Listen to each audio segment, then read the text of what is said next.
El pánico se apoderó de los comerciantes que protestaban.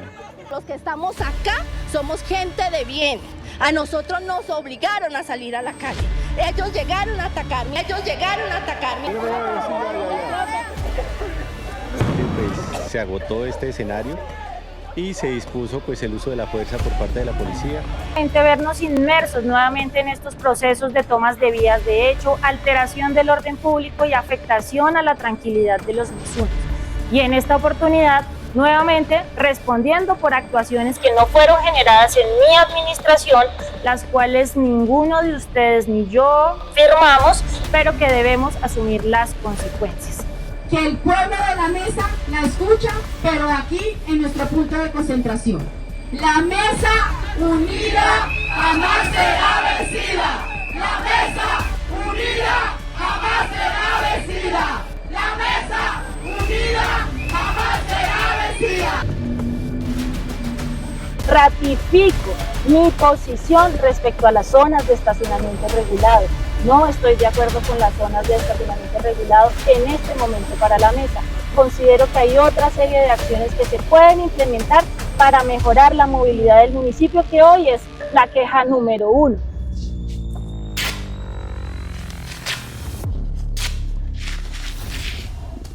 Las servilletas pueden ser destruidas en cualquier momento, pero los contratos no.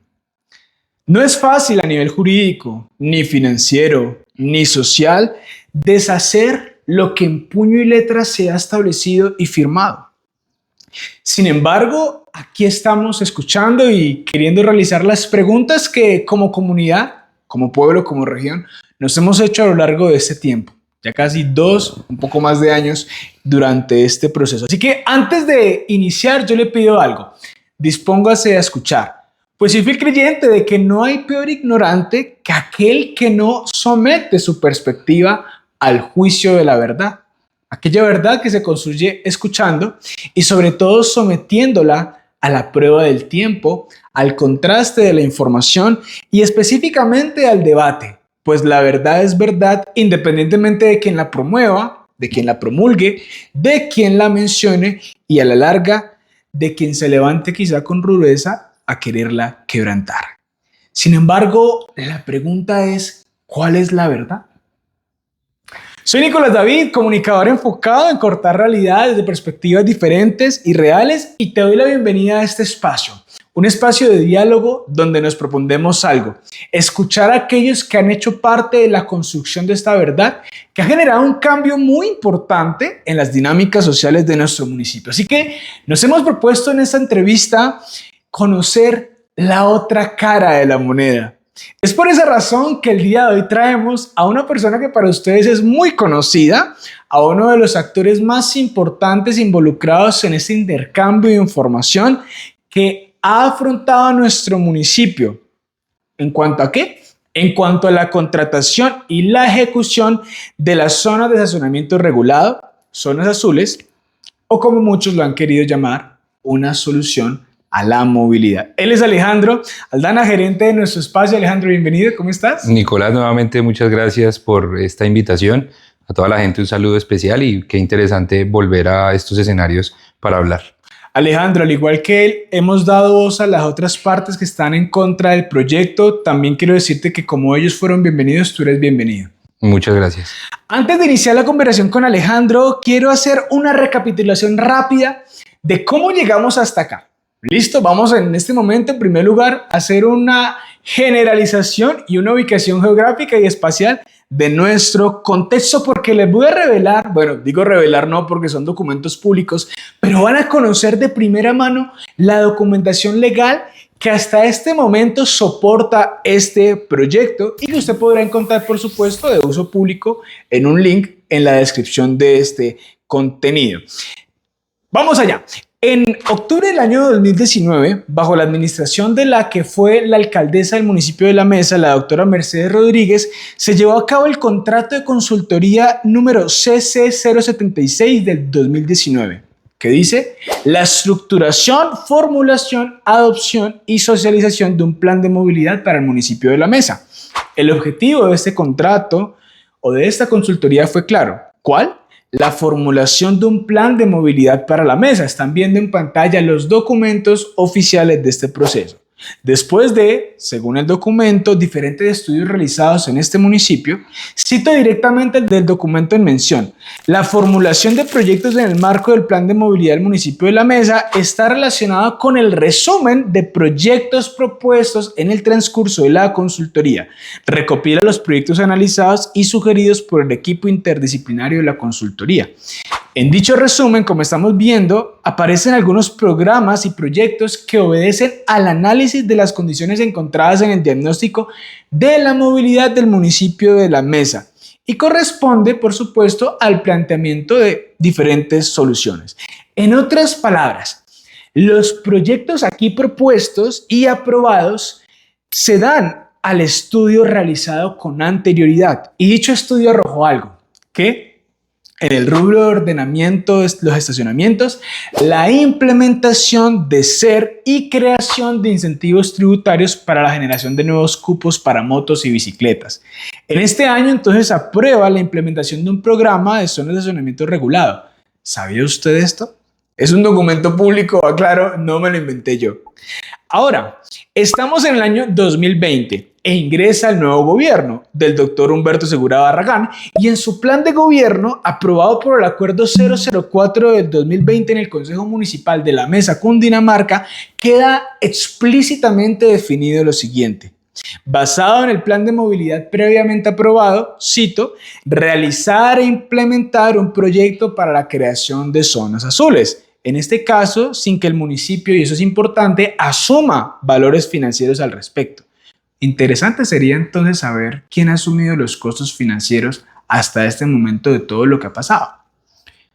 Nuevamente, ¿sabía usted esto que aconteció? Más de 4 debates tuvo en plenaria, incluso.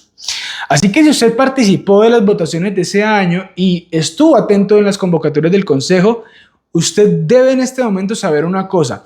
Este proyecto se iba a implementar sí o sí y usted, bajo su votación a conciencia en su momento, apoyó esta iniciativa. Hacía parte entonces de las propuestas no solamente de este gobierno que pasó, sino el de proyectos y gobiernos anteriores, porque ya venía preparado desde el plan de movilidad aprobado previamente. Es más, incluso en su informe de gestión, la última administración lo informa en su meta de producto número 381, explícitamente informando que este contrato en su momento se encontraba en fase preoperativa. Ya vamos a preguntar en qué fase nos encontramos. Y pues por supuesto involucra diferentes factores, terminales de transporte de Medellín, la alcaldía de La Mesa, Cundinamarca y algunos gestores suboperadores para aterrizar los objetos contractuales en la ejecución. Y enos aquí, 8 años después de que iniciara todo este proceso, con un proyecto en ejecución, con muchas inquietudes al respecto, pero nuevamente con el deseo de conocer la verdad por aquellos que la viven a diario. Ahora, a lo que vinimos vamos, Alejandro, a lo que vinimos vamos. En primer lugar, permíteme iniciar con esa pregunta, ¿quién buscó a quién? ¿Ustedes buscaron a La Mesa o el municipio, la administración más bien de La Mesa, los buscó a ustedes como tal? Nicolás, este programa, este proyecto inicialmente, como tú lo acabas de desglosar perfectamente, es una iniciativa de la administración. Primero lo establece a través de un plan maestro de movilidad, luego viene unas propuestas de un plan de gobierno y finalmente estructuran ese proyecto que quieren ejecutar. Se realiza de parte de la administración un estudio para evidenciar la situación actual y buscar cuáles son las maneras de contratación. Dentro de ese estudio se establecen unas maneras de contratar y la administración que estaba en ese momento decide salir a buscar quién puede operarlo en las maneras en las que le permite el manual de contratación y la ley para contratar. De esta manera se acercan a Terminales de Transporte de Medellín como empresa con la capacidad y con la experiencia de esta operación, porque no se puede desconocer la experiencia que tiene Terminales de Medellín en la ejecución de programas de estacionamiento en vía. No solo en Medellín, sino asesorando en otras ciudades, como Bogotá, la implementación de estos programas. Es de esa manera que la administración encuentra en Terminales de Medellín la empresa que puede llevar a cabo ese programa que estaban requiriendo por las dificultades en la movilidad que se venían viendo. Entonces es la administración quien busca a terminales de transporte de Medellín. Y eso que mencionas es importante, Alejandro, porque resaltan tus versos la palabra administración. Acá es importante aclarar que nos referimos a la administración de la Mesa Cundinamarca, el ente atemporal. No hablamos ni siquiera de un color o bandera política, sino un compromiso contractual que asume la institución de la Mesa Cundinamarca como órgano rector de la administración del Heraldo Público, la administración como tal. Alejandro, inicialmente, ¿qué beneficios concretos ustedes vieron que este programa puede traer al municipio de La Mesa? La Mesa tiene problemas de movilidad, no solamente a nivel de organización de parqueaderos, en vías, en señalizaciones. Este proyecto, en su planteamiento inicial, ¿qué buscaba resolver o qué sigue buscando resolver? Nicolás, el programa como tal, lo que pretende es una mejora en la movilidad. Es que precisamente todos esos vehículos que están en la calle sin hacer nada más que estar todo el día allí, porque son vehículos que llegan desde las 7, 8 de la mañana y están ahí fácilmente hasta las 5 de la tarde, están haciendo esa ocupación del espacio público. Entonces, el primer objetivo de esto es democratizar ese espacio público. ¿Cómo se puede generar o por qué somos una solución para esto? Precisamente el programa, al tener las ventajas y las bondades como cuáles. Aquí hay que aclarar varias cosas. Mucha gente indica que es que las tarifas son muy altas. Precisamente lo que se pretende al poner una tarifa más alta en el estacionamiento en vía, lo que pretende es que se levanten los vehículos que van a estar allí por espacios largos de tiempo. ¿Sí? ¿Para qué? Para que busquen un parqueadero fuera de vía o un parqueadero privado. ¿Sí? Por eso la tarifa es más costosa. Si se pone una tarifa inferior a la de un parqueadero privado, ¿qué va a pasar con los vehículos? Todos van a seguir en la calle. Entonces lo que se pretende es que desocupar las vías para generar una mayor movilidad. Los vehículos que normalmente están andando muy despacio y generando dificultades en la movilidad, en los lugares en donde hay gran afluencia de público, son el 20% de esos vehículos están buscando un estacionamiento. Están esperando a que yo pueda quedar en el lugar más cómodo. Precisamente el estudio que hizo la administración para el programa demostraba que la gente se estaciona por comodidad, porque es más cómodo estar para mí acá cerca al lugar que voy. Entonces, esas personas son las que están buscando el espacio cerca del lugar que pretenden ocupar o a donde van a visitar. Entonces, cuando yo retiro los vehículos y genero cupos, inmediatamente la primera situación que se evidencia es esa mejora en que quien viene encuentra los espacios. Precisamente es un fenómeno que evidenciamos a partir del 4 de agosto que iniciamos la operación. Todos los vehículos que hacían parte, motos y carros, que son pues propiedad del personal de la alcaldía, de los juzgados y de toda esta zona de la octava, ese día se levantó y ahí se generaron todos esos cajones de estacionamiento, porque son esos precisamente vehículos que están allí durante horas, durante todo el día, que impiden que quien viene a buscar en la droguería, en la panadería, en la venta de ropa, no encuentran un espacio. Entonces, esa es la primera y la bondad más importante de este programa, y es democratizar ese espacio, generar rotación en los cajones, y eso inmediatamente impacta sobre la movilidad.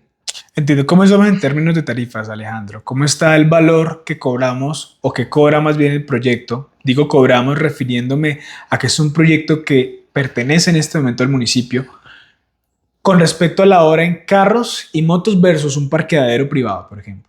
La hora en este momento para carros es de 3.280 pesos la hora. ¿Sí? Y la de motos es la mitad de ese valor, ¿sí? 1.910. ¿Están brindando algún incentivo por los 15 minutos quizá de parqueo? A ver, el programa genera unas situaciones. Es decir, yo tengo 15 minutos gratis porque se considera que 15 minutos es un uso adecuado del espacio público.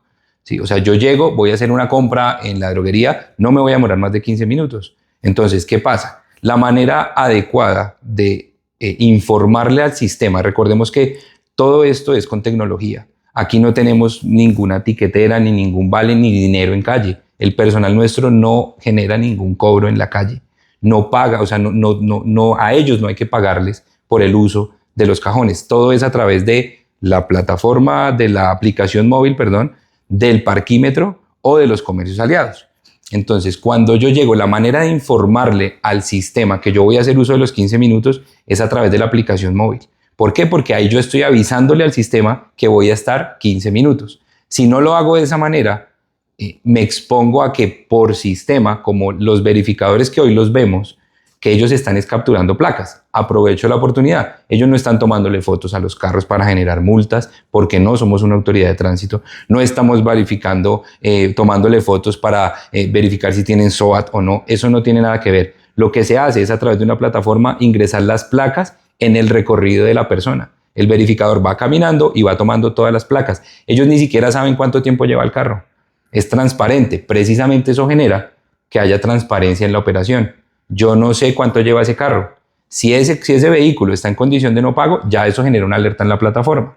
Entonces, los 15 minutos, la manera adecuada para evitar problemas es avisar a través de la aplicación móvil que voy a tomar los 15 minutos. ¿Cómo? Inicio una sesión de estacionamiento que en 15 minutos, cuando la finalizo, me cobra 0 pesos.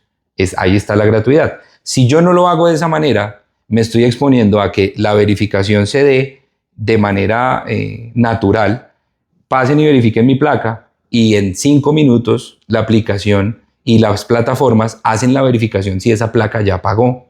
Si no ha pagado, se considera en condición de no pago. ¿Por qué? Se estima que esos 5 minutos es el tiempo suficiente para dirigirse a un parquímetro, a un comercio aliado o a iniciar sesión por la aplicación. Aprovecho con la pregunta de una vez. ¿Cómo garantizan que cada peso que ingresa a los parquímetros efectivamente sea recaudado y que no haya de pronto, lo dice la gente, alguna tergiversación o pérdida de fondos? 1, 50, 1.000 pesos.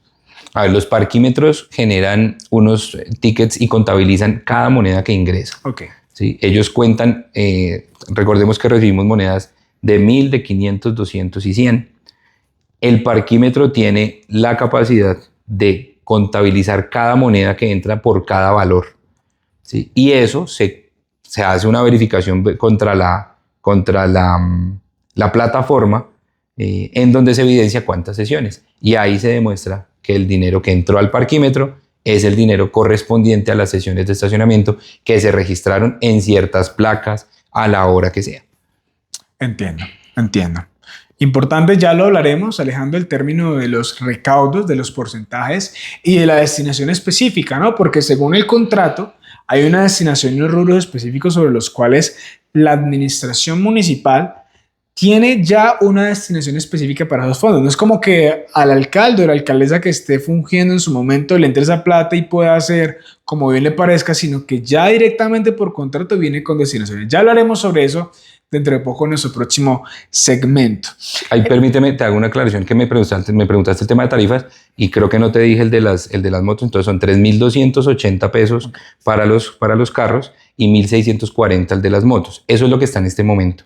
¿Sí? Ahora recordemos que esas tarifas se congelaron de lo que viene desde el inicio, precisamente para no generar incrementos que fueran a impactar. Hoy mantenemos las tarifas del momento de la firma del contrato del 2022. En otras palabras, los precios son inferiores a los parqueaderos privados. Así es, o sea, a excepción de un parqueadero en el municipio, todos los demás está la tarifa por debajo. De hecho, en la calle pasa mucho que le dicen a uno como, no, pues entonces que yo prefiero ir a parquear lo que es que haya más barato. Precisamente eso es lo que buscamos. O sea, eso es la dinámica que se quiere, que la gente tenga esa capacidad de analizar. Y si me voy a demorar 3 horas, estando aquí me cuesta alrededor de 10.000 pesos, pero las 3 horas en el parqueadero público me cuestan 6.000, pues inmediatamente yo me voy para allá.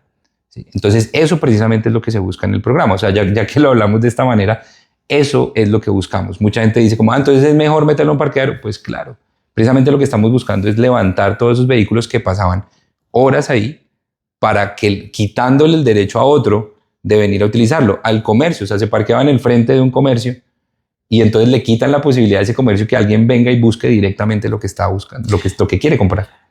Al inicio y en la anterior entrevista, que de paso les invito a que la busquen en YouTube o en nuestro canal, mencionaron que ustedes hicieron un estudio para averiguar quiénes eran las personas que en la mesa utilizaban el espacio público de manera permanente y que obstaculizaban o impedían que otra persona lo usara. ¿Quiénes son?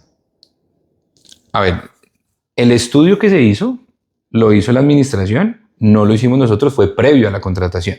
Allí se encontraron muchos temas como los que te mencionaba. El mayor porcentaje de personas mencionó que hacían uso de la vía pública por comodidad, porque es lo más rápido. Allí se encontró eso. Ahora, nosotros hoy a través de las plataformas tenemos los registros de las placas que parquean y que están siempre allí.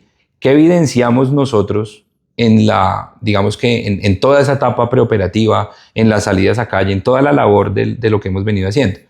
Lo que te mencionaba ahorita hace un momento. La octava, desde entre 7 y 8 de la mañana, se llena de todos los vehículos de la zona de los juzgados, de todo el tema de los juzgados y de los funcionarios de la alcaldía y de quienes vienen a la alcaldía, y la parte ya de abajo, de la 21 hacia abajo, la gente que viene buscando tema de la policía, al que hacer alguna visita, todo lo asociado, digamos, a esa zona de la policía y bueno, toda la fiscalía y todo esto.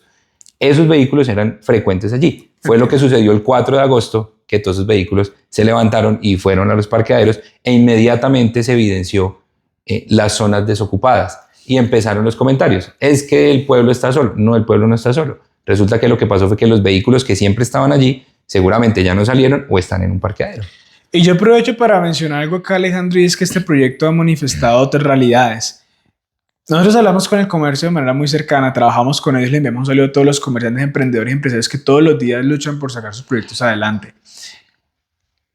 Hay cierta división, porque no todos afirman de que el proyecto ha traído una disminución en las ventas. De hecho, a través de una encuesta que aplicamos a nivel interno, evidenciamos no solamente que más del 80% de la población considera que este proyecto no ha sido difundido con la verdad. Por esa razón hoy estamos acá preguntándole directamente a los que han hecho parte de este proyecto, sino que además afirman de que el proyecto mostró otras realidades y otras problemáticas. ¿Cuáles? Una ausencia de oferta a nivel turístico, una falta de vocación al cliente final, malas prácticas en servicio al cliente y otros asuntos. Lo que pasa, Alejandro, y por esa razón quisimos invitarte a este espacio, es que de cierta manera ustedes se han convertido como en el chivo expiatorio sobre el cual muchas personas han recargado esos problemas que venían transcurriendo en el municipio durante muchos años y que hasta ahora nunca habían sido expuestos, ¿no? Muchos decían la apertura de la nueva variante también influyó para que se perdiera un flujo turístico importante, y la pregunta es si eso está pasando, ¿cómo volvemos a desarrollar la oferta del municipio de tal manera que al turista le guste venir? Ya hablaremos sobre eso, Alejandro, para no saltarnos en las preguntas, mantener un orden y que ustedes en sus casas, en sus trabajos puedan mantener una lectura lógica de lo que estamos conversando. Vamos a entrar al bloque 2, Alejandro, contrato, administración y control, porque acá hay algo muy importante. Se han hablado de presuntas irregularidades, se han hablado de procesos ante el Consejo de Estado, de demandas que, dicen muchos, siguen en proceso y otras que ya han sido contestadas. Quiero arrancar con las 20 a 24 presuntas irregularidades en el contrato, Alejandro. ¿Qué dicen ustedes al respecto? En primer lugar, ¿existen esas 20 y 24 irregularidades? Y si se confirma alguna irregularidad, ¿habría una causal posible de la terminación anticipada del contrato? A ver, Nicolás, eso fue hacia el mes de noviembre cuando dimos inicio a la fase pedagógica que hace parte de la etapa preoperativa. Se consideró de parte de la administración que habían 24 irregularidades, no recuerdo si son 21, 24 o hasta 27 puntos que se marcaron como posibles incumplimientos. Sí, hablar de irregularidad nos lleva a unos escenarios diferentes a los que, digamos, tiene objeto ese requerimiento que hubo de la administración. Se consideraron incumplimientos con base en los apéndices del contrato. ¿Sí? Es muy importante mencionar que es que no solamente acá se firmó el contrato y son las 4 o 5 hojas del contrato. Dentro del contrato están inmersos los apéndices de ejecución y de todo el tema de alistamiento. Allí están los apéndices de socialización, campaña de socialización, emplazamiento de equipos, el apéndice técnico y tecnológico. Allí es donde se establece que debe tener el programa. Entonces, con base en eso, siempre se habló con la administración del tema de los apéndices. Hablemos en términos de apéndices, porque siempre hablábamos era en otros términos, más en los de que no se está haciendo lo del contrato o que pasó alguna otra situación. Entonces, cuando entramos a hablar de apéndices, cuando la administración revisa y da alcance a esos apéndices, encuentran algunas zonas que consideran, algunos puntos, que consideran no estaban cumplidos. Hacen un requerimiento y lo que pasa es que le damos respuesta a ese requerimiento y se atienden todos esos incumplimientos que ellos veían o posibles incumplimientos y se le da atención y se sacan uno a uno cada uno de los puntos. Y simplemente, como lo ha mencionado también la administración, se fueron subsanables, se subsanaron. Más allá de ser subsanables era darle entendimiento a la administración de cómo se estaba cumpliendo lo que consideraban que no se estaba cumpliendo.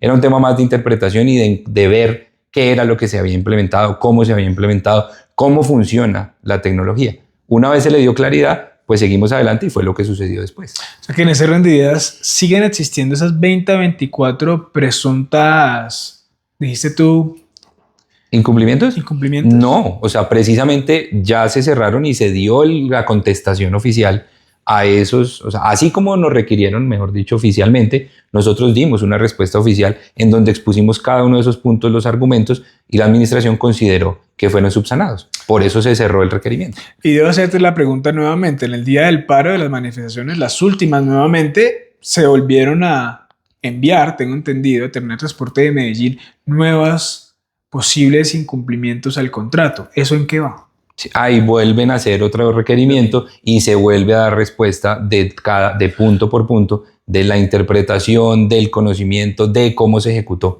O sea que a la fecha no hay ningún incumplimiento que dé para otro proceso. Totalmente. Eso es importante saberlo, ¿no? Porque aún tenemos mucho run, permítanme expresarlo de esa manera, que han hablado de que este proceso se va a caer en términos legales porque el contratista en este caso ha fallado o, como tú decías, ha incumplido o ha generado irregularidades. Y acá tengo que preguntarte algo, Alejandro. Hace no mucho ocurrieron unas declaraciones públicas que alertó nuevamente a la opinión pública con respecto a lo que dijeron algunas personas que hacían parte del proceso de votación. Ustedes saben a quién se refieren y saben dónde pueden ir a escuchar la entrevista. En esa entrevista se afirmó que se habían modificado las condiciones del contrato, de lo que firmaron a lo que ejecutaron. Y de por sí, afirmar eso constituye serias implicaciones, incluso legales, porque eso significa que se está falsificando un documento público o, en su defecto, que hubo un proceso de engaño. Alejandro, te pregunto directamente para no asumir, no generar ningún tipo de especulación y ser muy claro con la comunidad y que tengan esa oportunidad. ¿Modificaron algo en el contrato, Alejandro? ¿Algo que se haya firmado anteriormente dentro del Consejo Municipal que luego se haya ejecutado de manera distinta? No, Nicolás, jamás. O sea, acá hay una percepción de que se hacen cosas en lo oscuro, por debajo de la mesa, y eso no es así. Si fuera así, estaríamos en otro punto en este momento, con todas las, como lo mencionaste hace un momento, las demandas, las tutelas, todo lo que se mencionó, estaríamos en otro punto. Decir eso públicamente, de boca de quien salió, se vuelve más una irresponsabilidad y se vuelve una desinformación a la gente, mantener a la gente ciega. ¿Por qué queremos mantener a las personas con la información que no corresponde? En el estudio que hizo la administración, se establecieron lo que el estudio encontró. El estudio vino a hacer un diagnóstico al municipio. Encontró hizo sus encuestas, hizo toda la programación o sea, sacó todos los resultados de por qué se hace uso del estacionamiento, cuántos vehículos, rotaciones, tema de las vías. Eso lo hicieron. Entonces ellos encuentran una situación actual dentro del estudio, como cualquier estudio. Plantean unas opciones para mejorar esa situación y hacen unas sugerencias. Entonces, ¿qué pasó dentro de ese estudio? Y eso lo puedes evidenciar dentro del estudio. Dicen que el porcentaje era del 37 o el 33.7 y que luego se firmó el 20. Eso no es así, porque precisamente en ese estudio lo que decía era que, incluyendo las multas que se generaban por ese uso del estacionamiento, las multas de tránsito, nosotros no estamos poniendo multas de tránsito. Nosotros no somos autoridad para poner multas de tránsito, ¿sí? Pero en lo que corresponde al estacionamiento en vía, los porcentajes están según el estudio. Entonces ahí la pregunta es, ¿cambiaron las condiciones o no leímos las condiciones que eran? Porque eso es lo que puede estar pasando. Si yo no leo y no entiendo el estudio en todo, o sea, dentro de las funciones que tengo yo en lo público, no debo conocer de todo o tal vez no conozco de todo. Por eso tengo asesores, por eso tengo otras instancias para averiguar por algo. Entonces los porcentajes jamás fueron modificados. nunca se bajó un porcentaje. Resulta que no se incluyeron las multas porque es imposible. Aquí no hay una Secretaría de Tránsito o de Movilidad o como se llame para que el municipio pueda recaudar las multas. Todas las multas de tránsito que se generen en el municipio de La Mesa tienen que ver es con la gobernación. Entonces, al no poner las multas, pues no se puede incluir dentro de un contrato y por ende los porcentajes no iban a ser esos. Sin embargo, dentro del estudio financiero del análisis financiero de ese estudio, decía que el porcentaje en temas de estacionamiento era el 80% para el operador y el 20% para el municipio de decidirse hacer de esa manera. Si se decidía hacer de esa manera a través de un operador, de un tercero, esos eran los porcentajes que establecía el estudio. Es decir, que nunca se modificaron los porcentajes y nunca se hizo de la manera en la que plantean algunos concejales en decir que los engañaron, porque no fue así.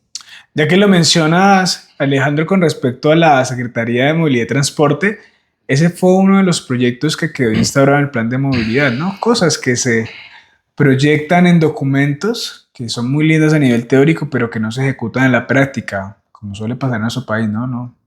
Qué sorpresa, ¿no? Pero bueno, ya habrá otro momento para indagar qué ha pasado y preguntar a los actores por qué eso no ha transcurrido. Quisiera preguntarte acerca del tema de los recaudos, Alejandro, y que me recuerdes cómo quedaron los porcentajes entre el contratista y el municipio, y además, ¿qué hace la mesa con esa plata? ¿En qué proyectos van? ¿Cómo lo van a manejar los administradores públicos? Porque tengo entendido que hay unas proyecciones financieras muy importantes para el municipio en los próximos años, a pesar del porcentaje que muchos dicen que para su forma de ver es unanimidad, o sea, no están de acuerdo con el porcentaje, pero en términos de números va a generar un recaudo importante que ahorita no cuenta la alcaldía en este caso. ¿Cómo está esa parte? Así es. Aquí, Nicolás, es importante mencionar que en febrero del 2024 se firmaron los compromisos, los más recientes, entre la administración y terminales.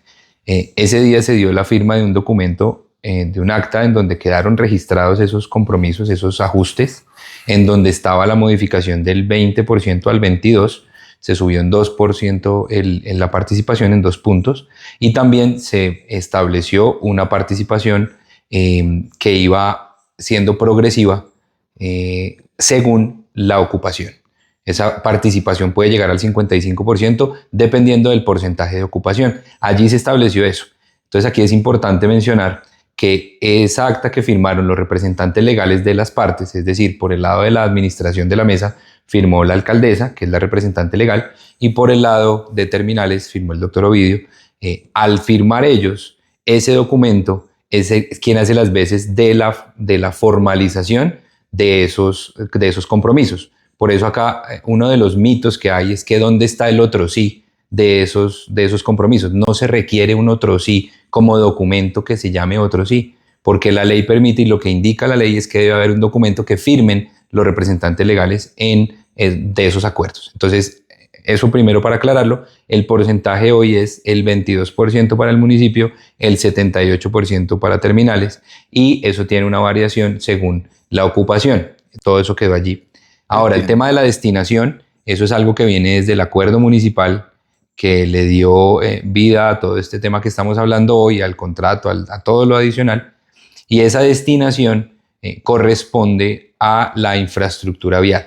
Es decir, los recursos están únicamente encaminados a la recuperación de la infraestructura vial, a desarrollo de la infraestructura vial, todo lo que tenga que ver con infraestructura vial. Es decir, recuperación de la malla, señalización, recuperación de andenes, todo lo que tenga que ver con la infraestructura vial es para lo que está destinado el recurso. Mencionaste rápidamente muchas de las banderas de muchos en campaña, pero que a la hora del té no es posible ejecutarse por diferentes causales. Uno de esos es el presupuesto, pero que con estos recursos, según se plantea, tienen una destinación específica. ¿Pueden ser utilizados para algo más esos recursos, Alejandro, o vienen específicamente para esos rubros? Están destinados solamente para eso, según el acuerdo municipal, y eso tiene una razón de ser, y es que ese tipo de recursos se encaminan solamente a eso. ¿Cómo se desembolsan los fondos para la alcaldía municipal y para el contratista? ¿A través de qué figura? A ver, ahí tenemos una figura de una fiducia. Todos los recursos que se recaudan van a la fiducia, y desde la fiducia, a través del comité fiduciario, es donde se dispersan esos pagos. El 22% de lo que se recauda es para el municipio. Ellos no participan en absolutamente nada que tenga que ver con gastos, con nada de la operación del proyecto. El 22% de lo recaudado en el comercio aliado, en la aplicación o en los parquímetros es directamente del municipio. El otro 78% de allí es de donde se paga toda la operación, el mantenimiento de las plataformas, los salarios del personal, los arriendos, la señalización, absolutamente todo lo que se paga de la operación, todos los gastos fijos son del 78%. Importante mencionar ese elemento que acabas de hablar. Antes de hacerte la pregunta, el plan de movilidad establece que la administración no debía invertir ni un solo peso hasta la fecha. Si la administración no ha invertido ni un solo peso hasta la fecha, Alejandro, ¿cuántos años lleva el proyecto? ¿2? Poco más de 2 años. ¿Quién ha pagado todos los costos que ustedes han hecho? Inversiones en parquímetro, personal operativo, la oficina que tienen allá. ¿Esa plata la ha tenido que pagar el municipio o quién está a cargo de ese recurso? La administración no ha puesto, y está así, porque así se elaboró todo el contrato y el programa. La administración no pone un solo peso. Todo lo ha puesto el contratista, absolutamente todo. La señalización, tanto vertical como horizontal, que son costos muy importantes. El salario de todas las personas durante 2 años, los arriendos, el mantenimiento de las plataformas, todo lo que tiene que ver con tecnología, absolutamente todo, lo ha pagado el contratista. ¿Pagan todo lo de ley a las personas que operan actualmente? Claro que sí. Alejandro, ¿cuántas personas son? En este momento somos 15 personas. ¿Todas del territorio como tal? Así es, todas son, si bien nacidas, o sea, si bien no son nacidas acá, muchos son criados acá, su familia, todos son de acá, absolutamente todos son de acá, generan sus gastos acá, pagan sus arriendos, pagan su comida, hacen su mercado, absolutamente todo acá en el lugar. Me suenan, no extranjeros. Así es. Dato importante. No voy a hablar todavía del equipo de trabajo, que hay preguntas al respecto también, pero Alejandro, ¿la mesa en ese sentido ya ha generado un recaudo? ¿Ya se le han hecho desembolsos a la administración pública en función del recaudo que ustedes llevan? En este momento ya hay un recaudo, claro que sí, ya se informó en una reunión con ellos, se les informó cuánto fue el recaudo del primer mes, ya estamos atentos a una siguiente reunión para el segundo mes de operación. Ya hay un recaudo, como te digo, no se ha hecho el desembolso, está pendiente un tema con la fiducia, con el comité fiduciario para generar el desembolso. ¿Podemos conocer de pronto los valores o es información reservada entre las partes? En este momento, pues hay como te digo, hay una información entregada. La administración está preparando un informe de supervisión que pues en su momento será presentado. ¿Por qué en redes los atacaron tanto diciendo que ustedes no estaban autorizados para generar los cobros en la etapa preoperativa? Si bien estoy, ¿no? Decían que estaban, perdón la expresión, pero es que así lo dicen, están extorsionando, ahuyentando al turista, no pueden cobrar, están en fase pedagógica.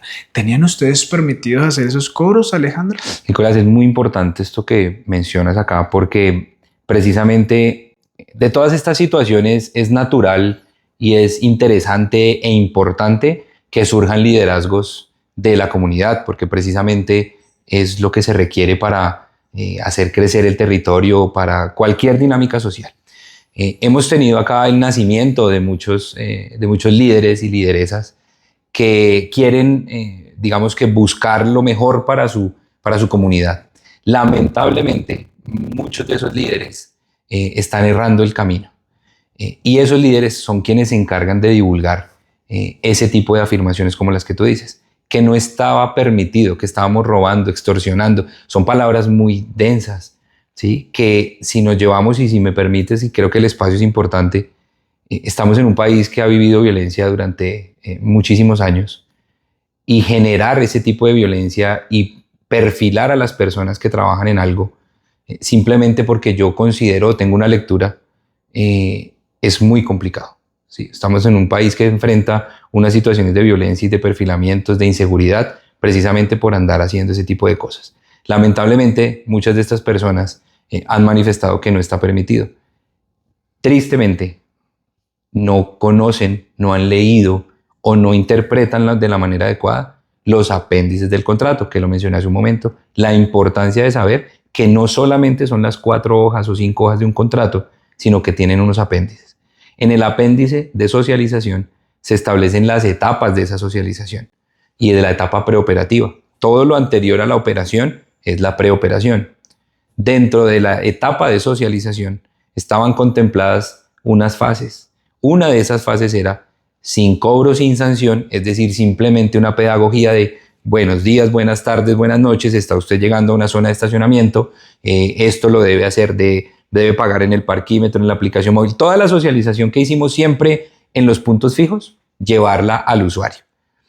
Esa primera fase. Luego venía una fase que se llamaba cobro sin sanción, es decir, había un cobro pedagógico, un pago pedagógico, para que la gente fuera y utilizara el parquímetro, para aprender cómo es que funciona, cómo funciona la aplicación. Y eso fue lo que hicimos durante casi 8 meses. Lamentablemente, otra vez, nosotros iniciamos la fase pedagógica el 19 de noviembre, vino el requerimiento y se fue extendiendo esa etapa preoperativa y se abrió toda esa ventana para que pasara todo lo que está sucediendo ahorita. Entonces, el cobro pedagógico era ilegal, era una extorsión. Falso. El cobro, el pago pedagógico estaba contemplado dentro de los apéndices que hacen parte del contrato, en donde se menciona que hay una etapa preoperativa en donde se tiene que hacer eso. ¿Para qué se busca eso? Para familiarizar a las personas con todo el tema. Era algo que tenía que durar entre 4 y 6 semanas, duró 8 meses. Entonces nunca se ha hecho nada por fuera de la ley. Ustedes lo notificaron a la comunidad, es parte del contrato. Claro, durante toda la socialización siempre se habló de que eso iba a suceder. Cuando ya iba a suceder, se notificó durante la socialización. Siempre se hablaba de es un pago voluntario. Mucha gente no lo hizo. Mucha gente lo hizo. Ahí viene mi pregunta, ¿por qué el resto de entes o de los entes encargados no lo notificaron y no le comunicaron esto a la comunidad? Dentro de los apéndices también se establece que la socialización debe ser en conjunto con la administración. Lamentablemente, esa parte no se ha cumplido de la manera en la que quisiéramos nosotros en ese acompañamiento constante. Nosotros al inicio de esta administración íbamos a ser parte de las mesas de diálogo en todo el territorio, en las inspecciones, en las veredas, en los barrios. Pero cuando ya fueron a iniciar las mesas, pues nos solicitaron que no se podía porque podíamos generar alguna situación allí de controversia. Lamentablemente se perdieron escenarios que iban a ser muy importantes.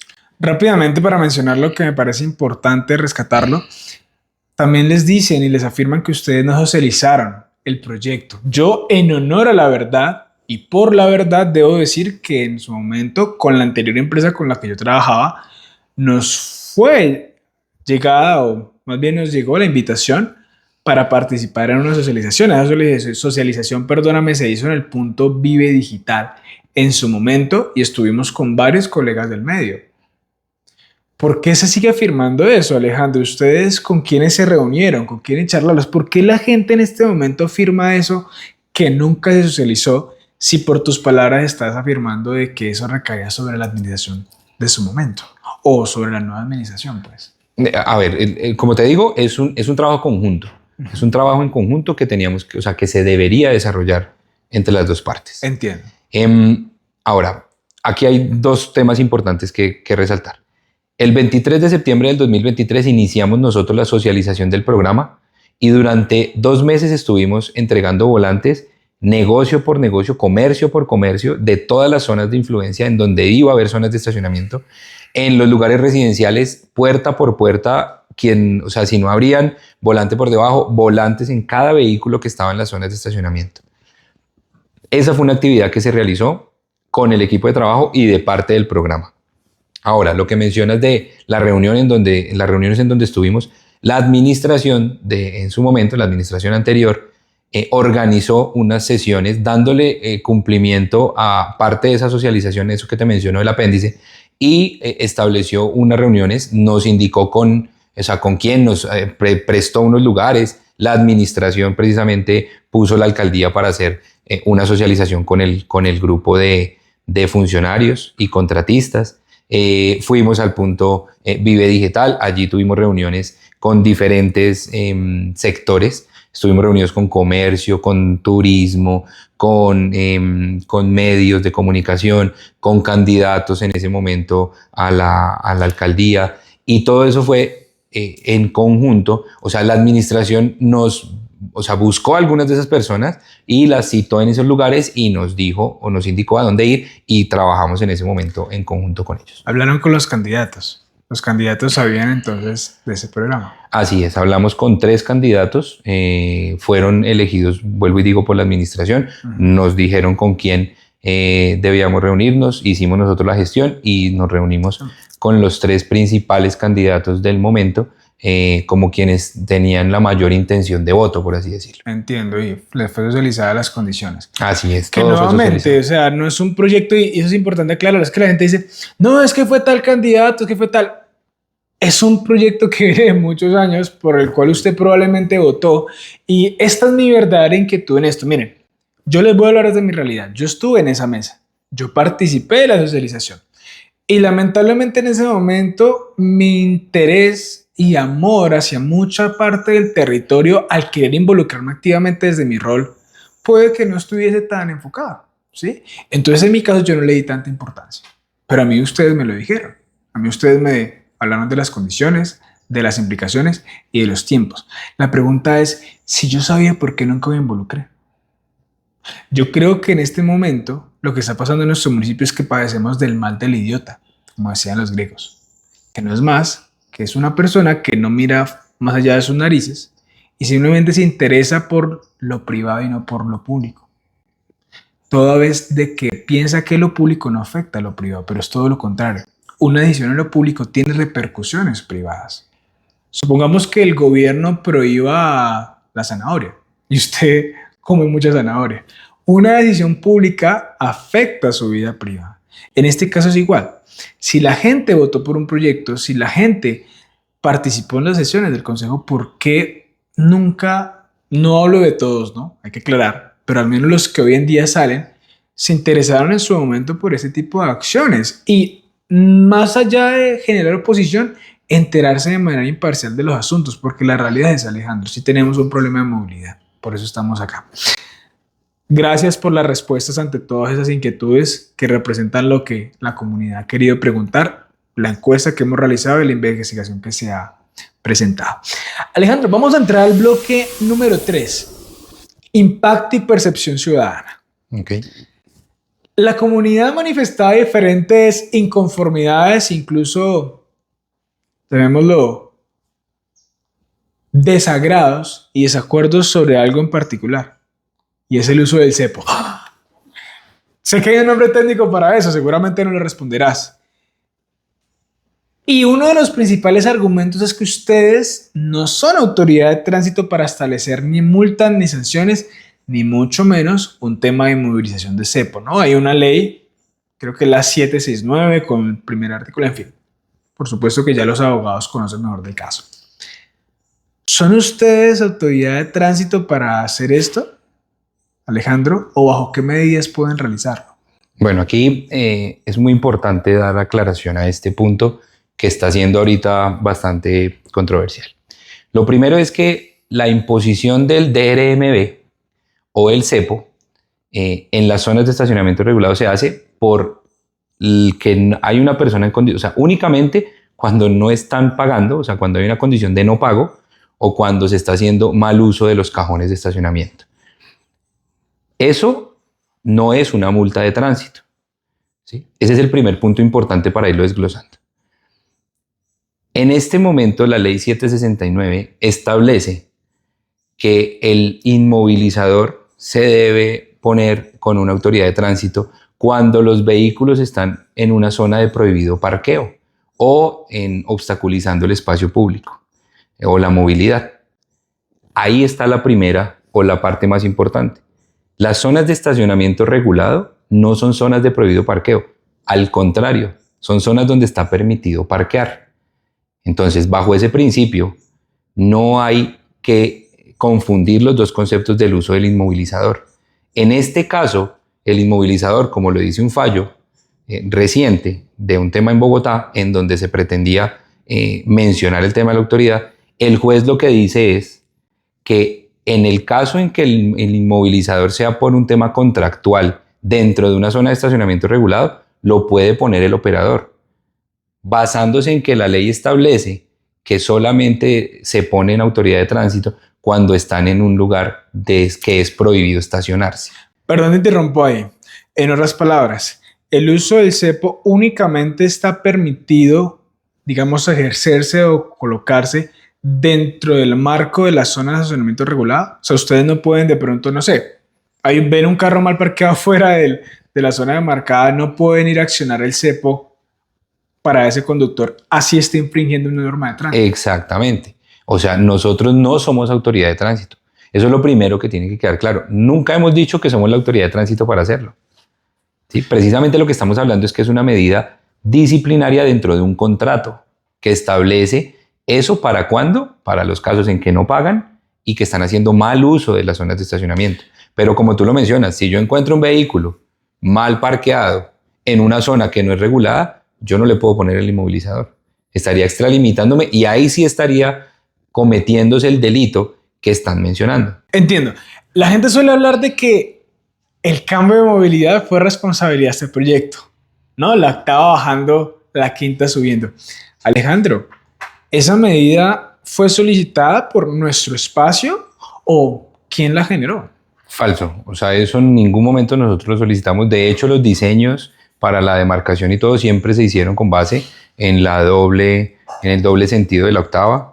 Y lo que fue esto es un proyecto de movilidad de la administración que tuvo su origen en un plan piloto. A nosotros nos hicieron en algún momento la socialización del decreto y el impacto de la misma. De hecho, es algo que nos genera impacto. Nos generó un impacto fuerte porque nos tocó cambiar el sentido de la señalización.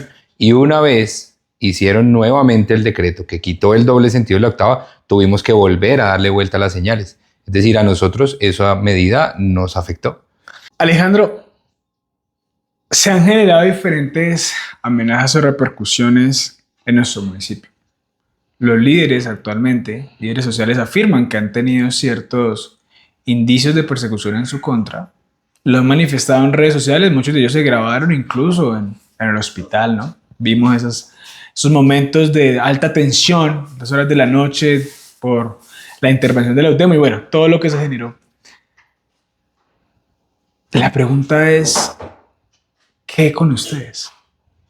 ¿Los han amenazado? ¿Han sido instigados? Porque esto es como las historias. Siempre en las historias hay un lobo y un caperucita. Pero cuando se acerca a hablar con el lobo, puede que el lobo no resulte ser el lobo y puede que Caperucita tampoco. Y acá no se trata de buscar culpables, sino ponernos en los zapatos de todos porque todos somos a la larga seres humanos. Alejandro, ¿cómo han estado ustedes a nivel físico, a nivel psicológico, a nivel mental? Nicolás, eso es un tema que ha sido muy crítico y desde la entrevista anterior que tuvimos fueron momentos muy complicados.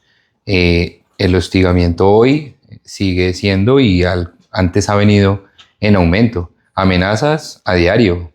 Pasan personas en moto que dicen que nos están esperando.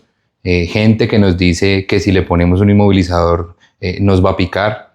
En redes, en vivo, en cada publicación que hay, dicen que hay que darles paloterapia. Y de hecho ya hubo una agresión a un funcionario por parte de una persona. Esa persona tenía antecedentes. Cuando la policía acudió al llamado por la agresión, se lo tuvieron que llevar y estuvo preso unos días, precisamente por sus antecedentes. Pero ya pasamos a la parte física. Pero las agresiones y el hostigamiento sigue siendo algo del diario vivir de parte nuestra y que nos preocupa hoy muchísimo.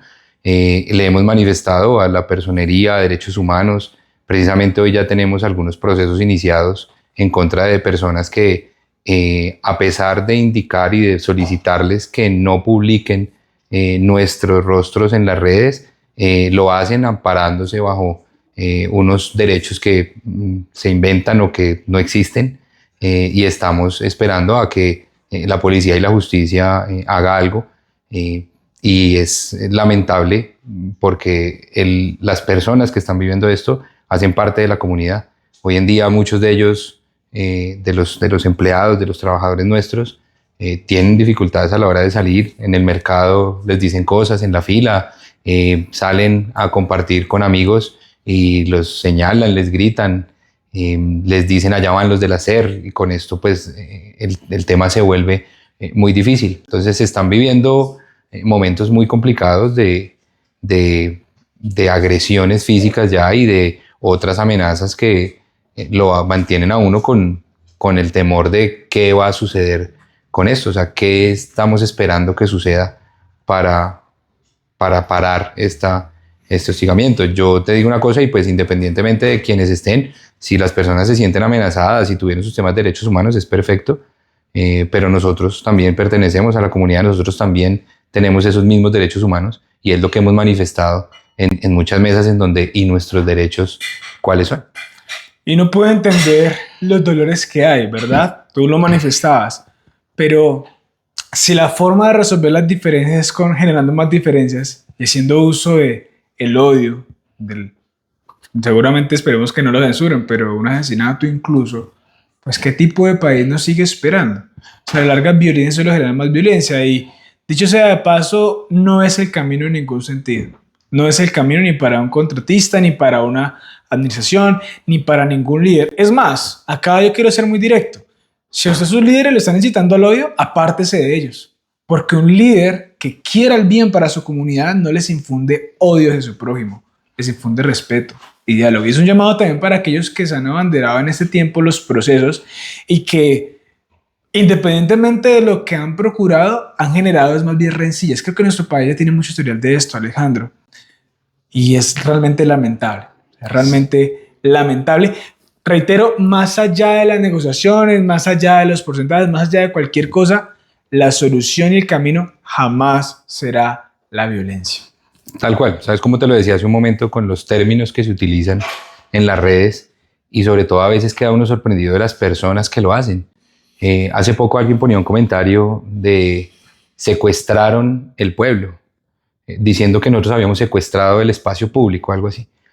Y uno dice, viendo quién origina ese comentario, es una persona que conozco parte de su trabajo en el territorio, con ideas muy interesantes y con una lucha por generar territorio, por generar conciencia, por oportunidades. Y entonces dice uno, utilizar esos términos de secuestro en este país en donde aquí afuera hay caminando muchas víctimas del conflicto, gente que ha sido desplazada, gente que ha sufrido lo que realmente es un secuestro, familias destrozadas por lo que significa un secuestro, gente que hoy no sabe dónde están sus seres queridos porque están secuestrados, y salir uno con una ligereza de poner en una publicación un término como ese, haciendo alusión a ¿qué? ¿Secuestraron? Es algo muy triste y delicado, sobre todo, como te digo, de quién vienen esos comentarios, porque son personas que tienen relevancia dentro de la comunidad, que son escuchados. Tal vez no sean políticos, tal vez no sean, no tengan una figuración o un nombre dentro de lo político, pero sí son personas que también se hablan de unos discursos de paz, de amor. Y también veía, o sea, eso mismo que te digo, se veía mucho en la manifestación, en la última, de esas personas que llevan una bandera de igualdad, de paz, de justicia, refiriéndose despectivamente a las personas que trabajamos en esto. ¿Ese qué discurso es? Si defienden una política del amor, ¿dónde queda esa política del amor cuando hablas de una persona que no conoces? O cuando haces, señalas o juzgas a quien no conoces, simplemente por lo que te parece que es, o porque sientes un dolor con algo que te está generando, que la desinformación te ha llevado a eso. Entonces es un tema muy complejo, que de esos hostigamientos que hablamos, de lo que puede ser físico, también es un tema en redes y de personas que lideran estas cosas. Como lo dijimos, Alejandro, con los líderes el día que cubrimos las manifestaciones, cada quien recoge aquello que siembra. Y lamentablemente vemos que este no es el camino y que la afectación para el municipio y para la región es grave. O sea, creo que esto está generando un daño también a nivel turístico. La gente no quiere venir no solo ahora por las zonas de estacionamiento regulado, sino por esa retórica de odio, de mala información que se ha generado, que a la larga no se ha visto con la gravedad que se tiene que ver. ¿Y cuál es la gravedad? Que definitivamente la gente va a dejar de venir al municipio. La gente va a dejar de estar en la región, al menos en ese sector, porque van a decir que definitivamente acá hay unos problemas coyunturales que se resuelven es con violencia y no con el diálogo.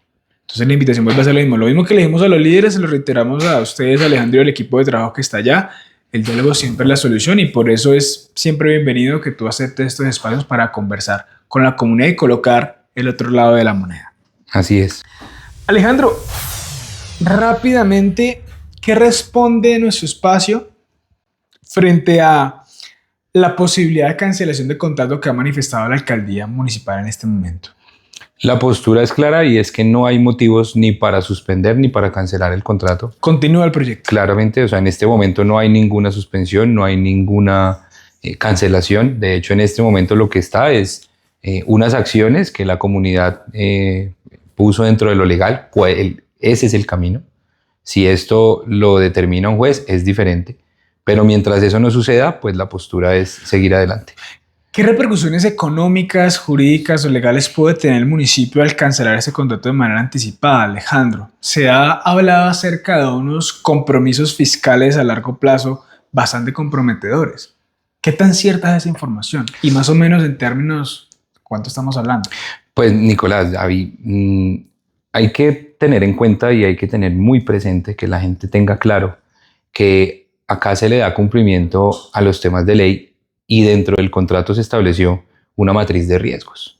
Y la matriz de riesgos establece unas responsabilidades para ambas partes.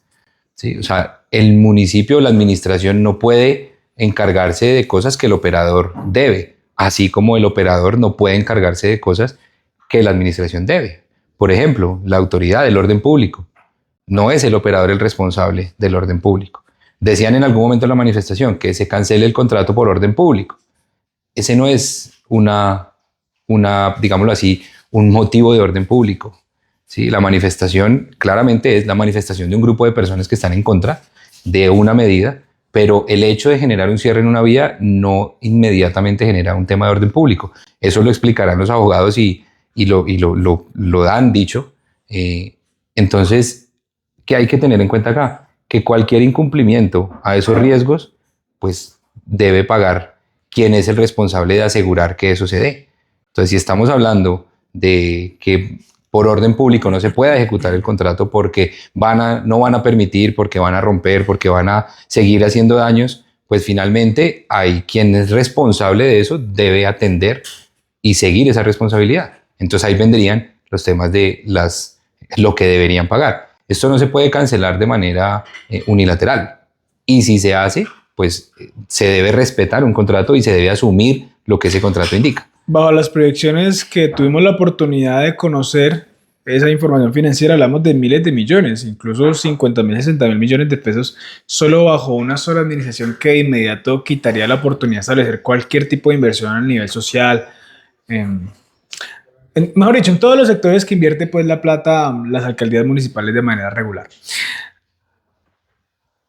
Alejandro,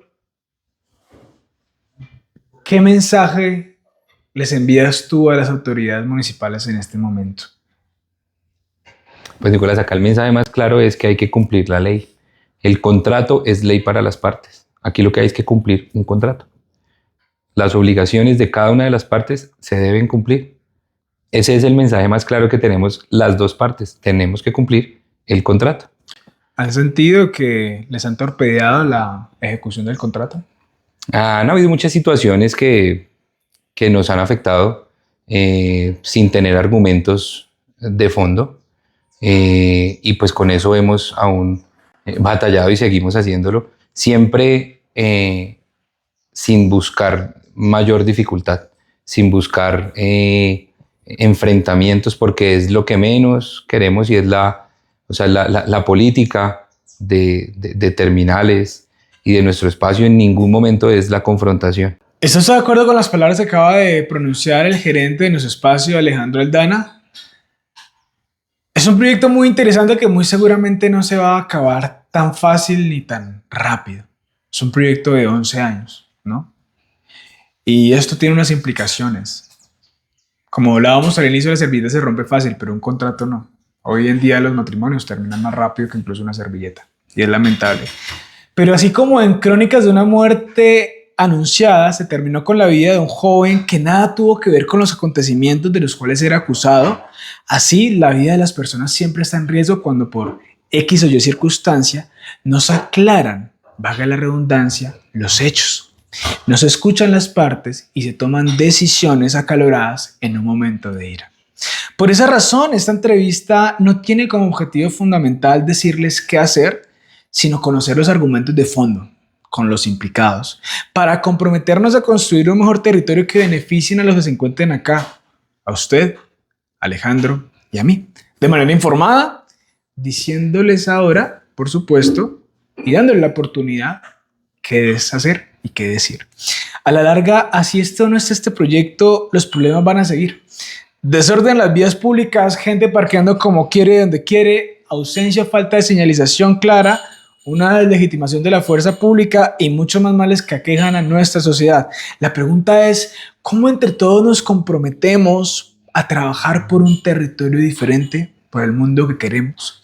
La violencia solo trae más violencia y este en ningún sentido será el camino.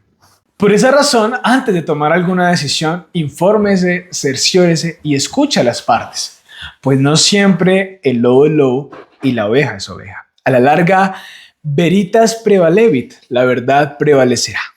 ¿Tiene usted otra cara de esta historia que le gustaría contar? Déjenla en los comentarios y construyamos juntos una mejor sociedad. Soy Nicolás David, gracias por estar aquí, comparta la entrevista. Alejandro, a ti muchas gracias. Nuevamente te reitero, gracias por tu buena disposición de escuchar. Gracias por siempre estar dispuesto al diálogo y a querer contar las perspectivas que acontecen desde tu perspectiva, una perspectiva diferente. De nuestra parte, Alejandro, siempre hemos recibido mucho respeto, mucha cordialidad. Eso te lo exaltamos y te lo agradecemos. Nicolás, muchas gracias a ti y a toda la audiencia. Es un espacio muy interesante para dialogar y que a través de ese diálogo que tenemos se informe de manera adecuada. Como siempre lo he dicho, consultemos los puntos de información oficiales y atendamos a estos llamados a la verdad y a hablar en medio de una sana conversación, como siempre se ha promovido. De mi parte, tal como tú lo manifiestas, siempre abierto al diálogo. Quien se ha acercado a preguntar, he dado las respuestas, y quien quiera hacerlo nuevamente, ahí estamos para lo que sea. Muchas gracias por este espacio y a toda la gente que pues deje los comentarios para seguir informando a las personas. Envíen la entrevista a sus familiares, amigos y colegas para que respondan los comentarios. Estamos dispuestos a escuchar el diálogo siempre y cuando sea un diálogo respetuoso y en el marco, por supuesto, de la cordialidad y de la seguridad, ¿no? En esos tiempos hay que afirmarlo porque también han pasado cosas. Soy Nicolás David, chao, gracias.